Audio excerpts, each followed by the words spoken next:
Praise the lord. ప్రభు అయిన యేసుక్రీస్తు వారు ఈరోజు మనకు అందిస్తున్నటువంటి వాగ్దానం యోహాను సువార్త 20వ అధ్యాయం 21వ వచనం.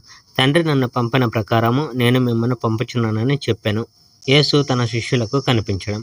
ఆ ఆదివారం సాయంకాలం శిష్యులందరూ ఒకే చోట సమావేశమై ఉన్నారు. యేసు వచ్చి వాళ్ళ మధ్య నిలుచుని, మీకు శాంతి కలుగును గాక అని అన్నాడు.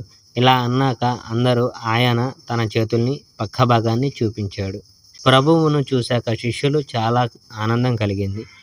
యేసు మళ్ళీ, మీకు శాంతి కలుగుగాక, తండ్రి నన్ను పంపినట్టు నేను మిమ్మల్ని పంపుతున్నాను అని అన్నాడు. ఇలా అన్నాక పవిత్రాత్మను పొందండి అని వాళ్ళపై ఊదాడు. ఆ తర్వాత మీరు ఎవరి పాపాలు క్షమిస్తే వారి పాపాలు క్షమింపబడతాయి, మీరు ఎవరి పాపాలు క్షమింపకపోతే వారి పాపాలు క్షమింపబడవు అని వాళ్ళతో అన్నాడు. తోమా యేసును చూడడం. యేసు వచ్చినప్పుడు 12 ఒకడైన తోమా శిష్యులు లేడు.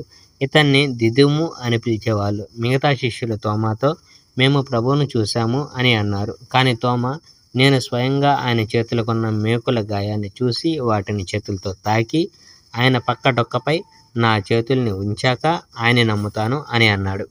1 వారం రోజుల తర్వాత యేసు శిష్యులు ఒక ఇంట్లో ఉన్నారు. తోమా కూడా వాళ్ళతో ఉన్నాడు. తలుపులు మూసివేసి ఉన్న యేసు లోపలికి వచ్చి వాళ్ళ మధ్య నిల్చొని, మీకు శాంతి కలుగును గాక అని అన్నాడు. యేసు తోమాతో, నా చేతులు చూడు, నీ వేళ్లతో వాటిని తాకు, నా పక్క భాగంపై నీ చేతులను ఉంచు, ఇక అనుమానించకు అని అన్నాడు. తోమా ఆయనతో, దేవా, నా ప్రభు అని అన్నాడు.